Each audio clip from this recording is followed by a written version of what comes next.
From the Newstalk ZB newsroom, this is Newsfix.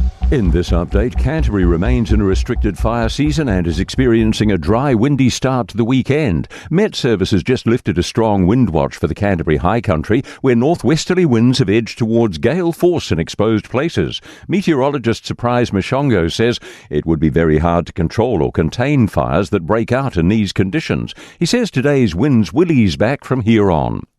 A reminder that the need for blood and plasma continues over Christmas. The New Zealand Blood Service is urging people to give the gift of life and fill one of the tens of thousands of appointments they need to meet demand over the holiday season. National Marketing and Communications Manager Shane Paramore says summer is a challenging time to meet supply for blood and blood products. If people are going to go away, we'd really like them just to think a little bit about making a donation either before or, if they can't do it before, just after. The Blood Service has teamed up with Auckland Museum to host the inaugural Bloodsuckers Blood Drive today.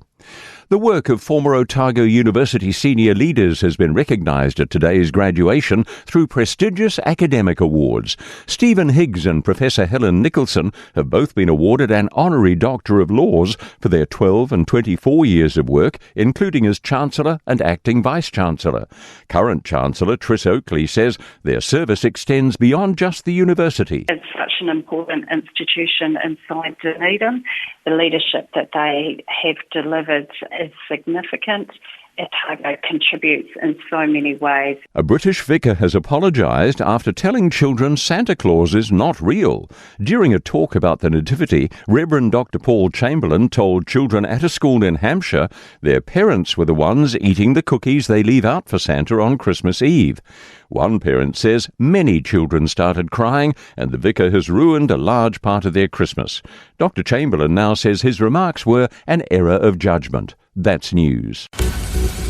In sport, Kane Williamson's joined the two opening batters in the stands after being dismissed for 44 after tea on day one of the third cricket test with England.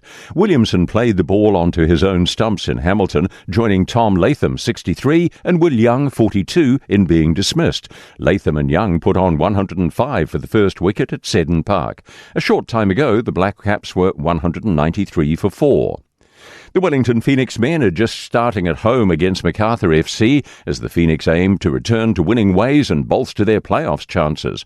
Last weekend's loss to Auckland FC saw the Phoenix move to 5th on the A-League football ladder. A strong finish to their opening round has reigning champions Lydia Ko and Jason Day sitting 4 shots off the lead at the Grant Thornton Invitational in Florida. That's sport. I'm Joe Gilfillan.